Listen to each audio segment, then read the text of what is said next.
एक समय की बात है। अर्चित और अवनी का जीवन हमेशा अपने काम और दिनचर्या में उलझा रहता था। दोनों अपने अपने करियर में व्यस्त थे और उनके जीवन में कोई खास बदलाव नहीं आया था। लेकिन भाग्य ने उन्हें एक यात्रा पर मिलाने का फैसला किया। एक ऐसी यात्रा जो उनके जीवन को हमेशा के लिए बदल देने वाली थी। अर्चित, जो दिल्ली में एक मशहूर कंपनी में काम करता था, वह बहुत समय से ऑफिस से छुट्टी लेने की तलाश में था। उसे अपने काम से थोड़ा ब्रेक चाहिए था और इसी बीच उसकी नज़र एक ट्रैवल वेबसाइट पर पड़ी जहां मनाली का एक आकर्षक टूर पैकेज दिखाया गया था।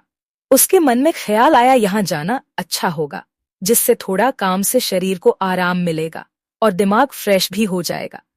बिना ज्यादा सोचे समझे उसने इस यात्रा पर जाने का फैसला कर लिया।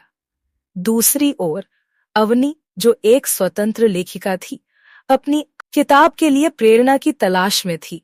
उसकी लेखनी में नया रंग भरने के लिए उसने सोचा कि क्यों न पहाड़ों की सैर की जाए।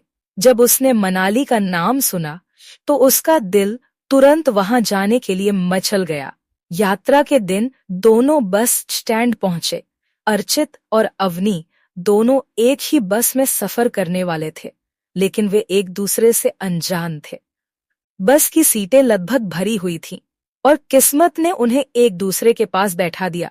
अर्चित को किताबें पढ़ने का बहुत शौक था और उसके हाथ में एक मशहूर उपन्यास था।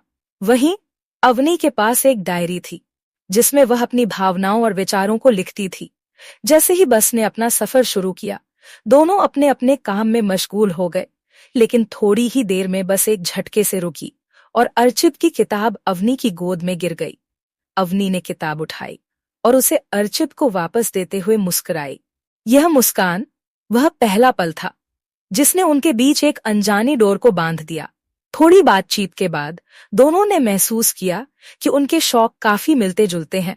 किताबों के प्रति प्रेम, पहाड़ों के प्रति आकर्षण और जीवन को लेकर उनकी सोच भी काफी समान थी। सफर के दौरान वे एक दूसरे के बारे में जानने लगे। हंसी मजाक, छोटी छोटी बातों में खोते हुए दोनों ने महसूस किया कि उनके बीच एक अजीब सा खिंचाव है। मनाली पहुंचने के बाद उन्होंने एक दूसरे के साथ कुछ और समय बिताने का फैसला किया। दोनों ने साथ में बर्फीले पहाड़ों की सैर की, बर्फ में खेला और गर्म चाय की चुस्कियों के साथ दिल की बातें की। हर गुजरते पल के साथ वे एक दूसरे के और करीब आ रहे थे। एक दिन वे दोनों एक खूबसूरत झील के किनारे बैठे थे जहां सूरज की किरणें पानी पर झिलमिला रही थीं। उस अद्भुत पल में अर्चित ने अवनी से कहा, अवनी, इस सफर ने मेरे जीवन को नया अर्थ दिया है। तुम्हारे साथ बिताए हुए ये पल मेरे लिए हमेशा यादगार रहेंगे। अवनी भी मुस्कुराई और कहा, अर्चित, मैंने भी कभी नहीं सोचा था कि इस सफर में मुझे इतना खास साथी मिलेगा। उनकी बातचीत का सिलसिला चलता रहा और धीरे धीरे दोनों के बीच प्यार की कशिश बढ़ने लगी। मनाली के खूबसूरत दृश्य, पहाड़ों की ठंडी हवा और सफर के हर पल ने उनके रिश्ते को और मजबूत कर दिया। लेकिन जैसा कि हर सफर का एक अंत होता है, उनका सफर भी खत्म होने वाला था। घर वापसी की तारीख नजदीक आ रही थी और दोनों के दिलों में एक अजीब सी बेचैनी थी। वे जानते थे कि उन्हें वापस अपनी अपनी दुनिया में लौटना होगा, लेकिन इस बार उनके दिलों में एक नया एहसास था।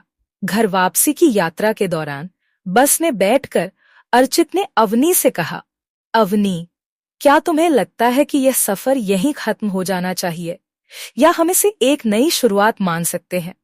अवनी ने गहरी सांस ली और कहा, अर्चित, मुझे लगता है कि हमारी कहानी का यह बस एक अध्याय है और हमें इसे खत्म नहीं करना चाहिए। दिल्ली पहुंचते ही उन्होंने अपने रिश्ते को एक नया नाम देने का फैसला किया। उनके सफर में जो प्यार पनपा था, वह अब उनके जीवन का हिस्सा बन चुका था। उन्होंने अपने काम के साथ साथ एक दूसरे के साथ जीवन को और खूबसूरत बनाने की कसम खाई। इस ट्रैवल से दोनों की लव स्टोरी ट्रैवल का जन्म हुआ। समय बीतता गया और अर्चित और अवनी का प्यार और गहरा होता गया। वे अक्सर अपने सफर के उन पलों को याद करते जो उनके लिए हमेशा के लिए खास बन गए थे। उनकी कहानी सिर्फ एक सफर की कहानी नहीं थी, बल्कि वह एक ऐसे प्यार की कहानी थी जो जिंदगी भर के लिए था। इस तरह इस ट्रैवल लव स्टोरी ने अर्चित और अवनी की जिंदगी में एक ऐसा मोड़ लाया जिसने उन्हें हमेशा के लिए एक दूसरे से बांध दिया। उनके प्यार की यह कहानी आज भी उनके दिलों में गूंजती है, जैसे वह सफर और उसकी यादें कभी खत्म नहीं होंगी।